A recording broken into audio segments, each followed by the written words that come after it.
It is such a pleasure to be able to connect with you in this moment.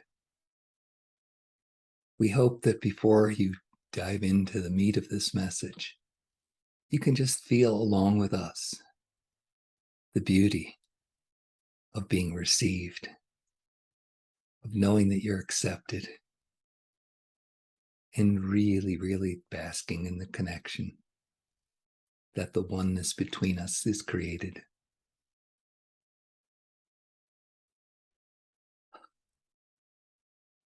Today, we wish to speak of 3 tales of ascension that happened within a 24-hour period for the Channel Peter. He was driving with his wife and mentioned part of the first experience. And she said that would make a great blog. And of course, we agree. So let us dive into our 3 stories. The first involved a coaching session that Peter had with someone dear to him. The person had a moment of insight and started to express, oh, so I can actually follow my truth and know that it is in alignment with the good I seek to do in the world. And this was a beautiful realization because prior to that moment, the person had a tendency to let their teachings, their tenets, their mores of right and wrong determine their actions. And what the Channel Peter was trying to do in this session was take the information we were giving and express that, no, if you're in alignment with Source, what you do is automatically for the good. You see, in the past, we were in a denser energy, and we really did not have a strong connection to our internal compass, to our knowledge that Source, God, dwells within. And we needed teachings. We needed the ability to say, oh, distinguish right from wrong. Many great philosophies, many great religions have been built around those sets of what is right and what is wrong. And we carry this into all areas of life. Honor. There's even a beautiful saying, honor among thieves, as if such a thing is a reality.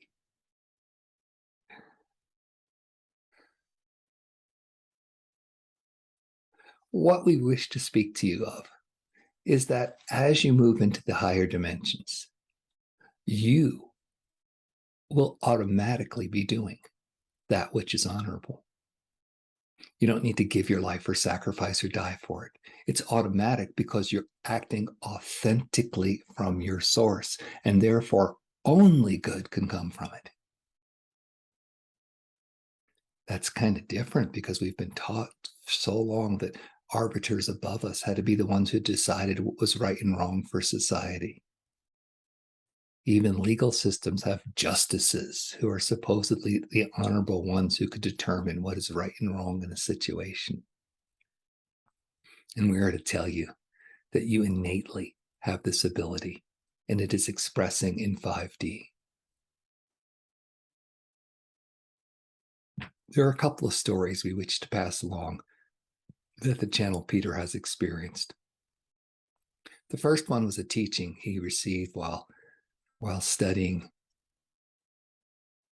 In India, it was commonplace for men to be abusive to women. And it was not unusual for a woman to actually be beaten in public by her husband because her husband disapproved of what was going on. There was a smaller, older woman who was awakened.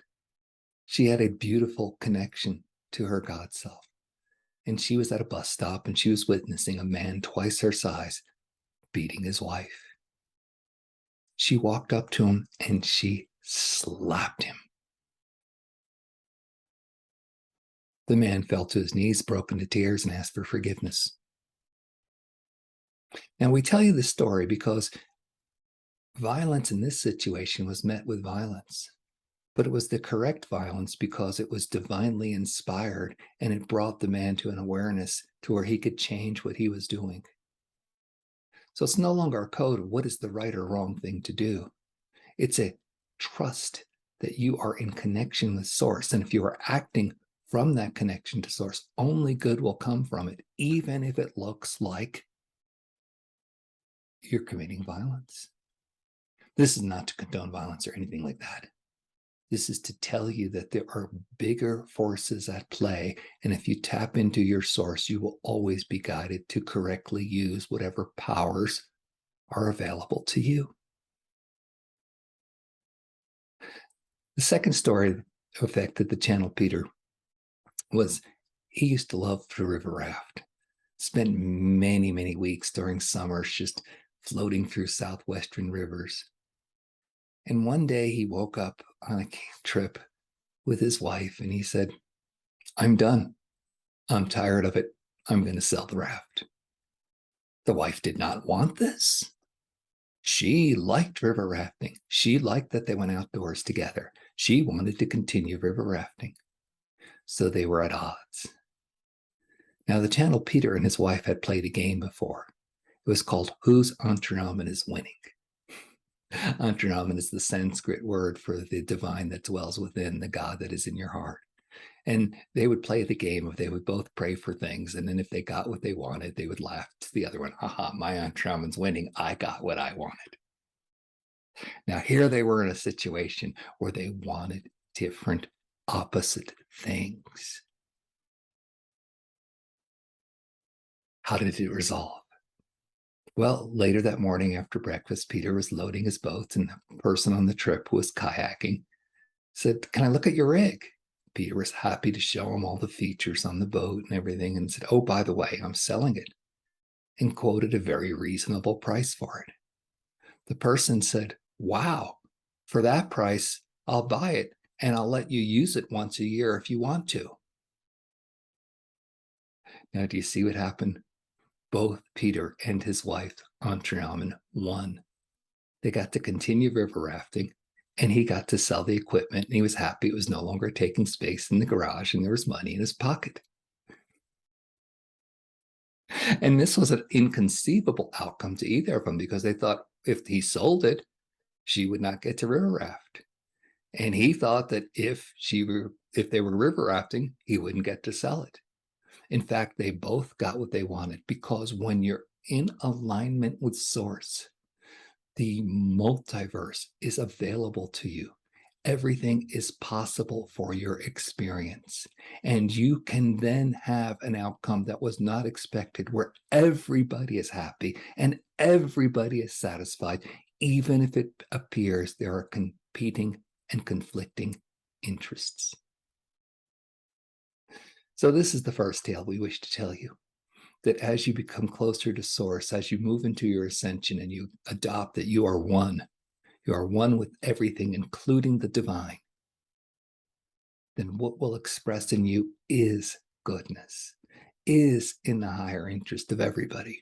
You don't have to worry that, oh, if I do this, it might be hurting so-and-so. Those are old beliefs, old teachings for old energy. And we invite you to enjoy the freedom that comes to you when you accept that I'm expressing the divine.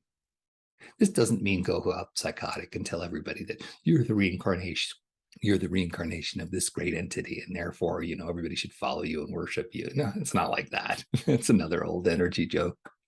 But it is knowing that as you accept the Entraman, the indweller, the God that dwells within you, and you are in the state of oneness, then you will accept that the God is indwelling, is the Entraman, is in everyone as well.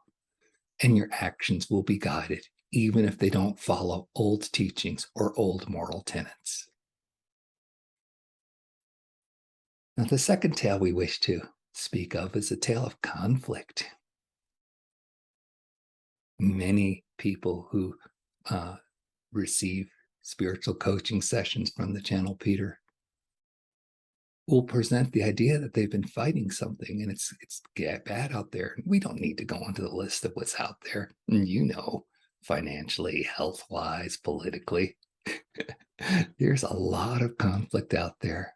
It is very clear that there are entities who are selfish and wanting to cause harm. This is clear. They have been out there. So the question is, what do we do? Now, a first answer, of course, is you be sovereign. You understand that if you are sovereign, nothing, absolutely nothing can enter your field without your permission. So claim your sovereignty and act like it, and then start to notice only good comes to you because that is your expression. Some people don't have trust in their power of sovereignty yet. They don't believe that it's as simple as asserting it and being it. So they're in conflict and opposition. And there are many reasons for this. Some of them are egoic, where people get a lot of satisfaction knowing I fought the good fight. I was on the right side. I died with honor. Isn't that what we say when we celebrate people who give their lives to causes like that? The question you need to ask is, does that kind of opposition benefit you in higher dimensions? The answer we provide is no, of course not in higher dimensions. There's only oneness. And if you're in opposition or conflict, then you're going to create that opposition and conflict in your life. And if you're afraid that people are hunting you down, then in fact, they will hunt you down. Because that's the nature of it. You're connected to source. You're more into oneness. The veils are getting thinner. So if you have these fears and these oppositions and these conflicts, and you have not dealt with them, i.e., you have not gone inside, felt the fear, felt the pain, felt the separation, and then removed it by completing the experience, feeling it fully, not denying it. That just gives it more energy. Feeling it fully and letting it pass through you so that divine light can fill you where it was. If you have not done that and do not understand the value of that, you're going to get more and more opposition. It's going to look like there's less money out there and you're more poor. It's going to look like there's more control and mandates being put down that will impinge upon you. And then some people will actually feel like they're being hunted down or shadow banned on the internet or whatever it is, because that will take place because that is in their energy field and they will connect to it.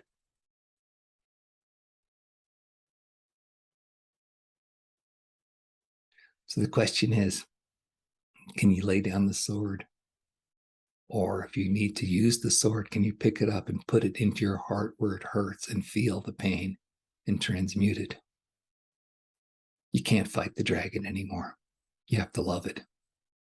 The old comic book universe that the channel Peter loves is Marvel Comics. They have the Hydra. You cut off one head and two more show up. And that's how it is in 3D. If you continue that fight, you're just going to continually create more Hydra. The question is, can you accept the oneness that you are that Hydra?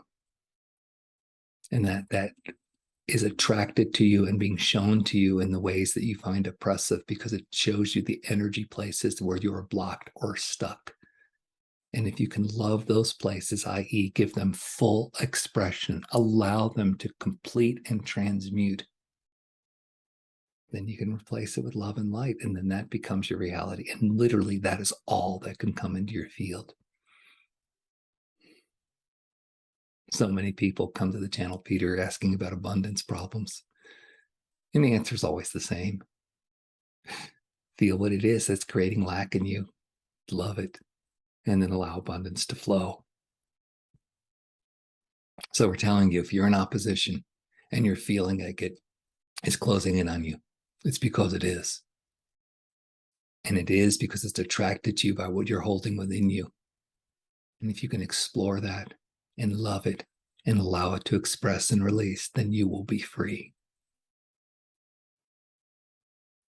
So that is the second tale we wish to tell you. The third tale was very, very, very fun. The channel Peter and his wife were stopped at a restaurant eating a beautiful hamburger. And the waitress was very, very energetic and happy, just had a field around her of just joy. And Peter asked her, what's up? And she said, oh, I just had my car totaled. I was just totally crashed. And the EMTs and paramedics were amazed I'm alive and not a scratch on me. And because the whole thing was just a big wreck. And now I'm working extra shifts because I need money because it was an uninsured motorist and my insurance doesn't pay for my car, only my health expense. And I need a car to get to work. So, I had to borrow money and I'm working extra shifts so I can have a car. And Peter was stunned. She was happy doing all this. She was grateful to be alive. She was grateful for the opportunity to work and get some more money for her car, and just carried very good energy. So Peter and his wife had the same impulse. Let's give this woman some money. So Peter hands her $100. And it's interesting. She says, I can't accept this, even though she clearly stated this her story of need. And Peter says to her, oh, this is not charity. No, I tithe. I give to that which inspires me. This is an investment I'm making. I'm telling the universe that I love it when people face what seems like it should be adversity with a great attitude and happiness and a joy to create something new and better. And I want to give you money because I want the universe to know I support that and I want that in my life. You can learn more about tithing on the channel, Peter's website. There's a whole page on abundance, and tithing is explained in detail there. It's something you might want to look at if abundance is not in your life as much as you would like. You can invest in it. But the point we're trying to make in this story was the person's first reaction. No, I can't accept that. Now, it's funny. On a recent tour that Peter was on in Egypt, one of the tour guys were saying that, in Egypt, it's polite to say, I can't accept that because you got to make sure if the other person can really afford to give it to you. Whereas in America, if you said that, the other person takes it back. So you're laughing about the cultural difference. What we're talking about is not so much the cultural reasons, but the internal reasons on what it's like to accept abundance. You see, from our point of view, we surround you, spirit, angels, your guides, your team, what you call extra dimensional beings, the great masters. They are surrounding you at this moment, trying to give you gifts, help you. And yet the reaction from many, many people in this situation is, I can't accept that. And so we wish that you would spend some time exploring within you. Can you actually be a child of God, a favorite, pampered child of God who is adored? How do you feel when you see a newborn baby? Do you get cute and cuddly? How is it when you see some child happily playing with a toy? Do you want to give them another one so you can just watch their joy and play? This is how spirit is with you. They want to shower you with abundance. We know on our side, because of the dimension that we exist in, we know that it is limitless, that potential is everywhere, that beauty is everywhere, that abundance is everywhere. It is all yours to have. I believe your great books call it the keys to the kingdom. If you would let spirit and God into your heart, you will be given the keys to the kingdom. We know this. We want you to know it. And one step you can make to know it is to say, yes, thank you. Not, I can't accept that. Yes, thank you. This is the way it works. The amount of joy and pleasure you have is actually connected.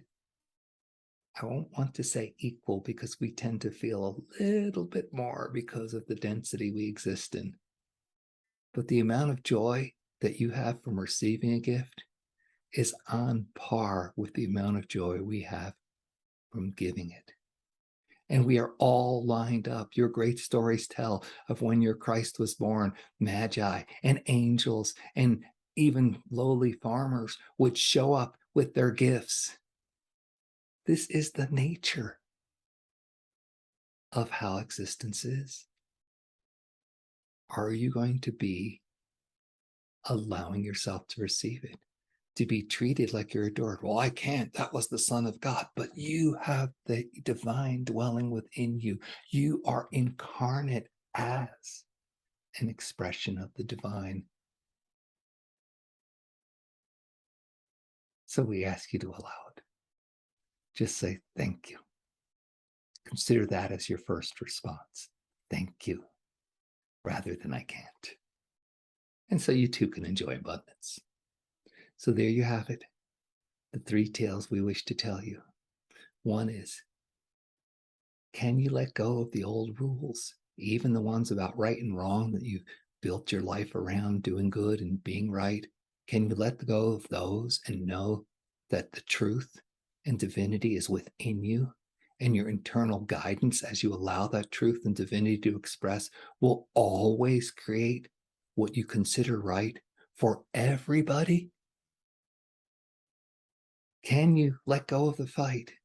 Stop being in struggle and opposition, and know that if you do face that opposition, it's just another sign that there's a piece of you inside that is still hurt and afraid or wounded. Can you go in and love it and hold it and allow it to express freely so that light and divinity can fill it? Can you do the internal work so you no longer need the external struggle? And then the whole planet evolves because there's just less struggle out there because no one's holding that frequency anymore. That is how the fight will be won. And lastly, can you just say thank you as the gifts are given to you and you receive what is truly your birthright? You are an expression of the divine. Can you celebrate your divinity by receiving all the gifts the divine is giving? Many blessings to you.